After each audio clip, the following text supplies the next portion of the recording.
walay bisag kinsa nga mabuhi sa kaugalingon lamang. Walay bisag kinsa nga mamatay para sa kaugalingon lamang. Kitang tanan dunay tulubagon sa usag-usag.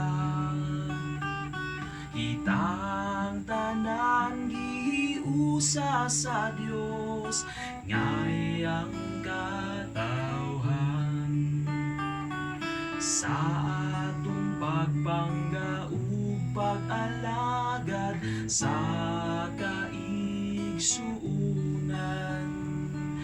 gisangyaw ta ang maayong balita sa kaluwasan.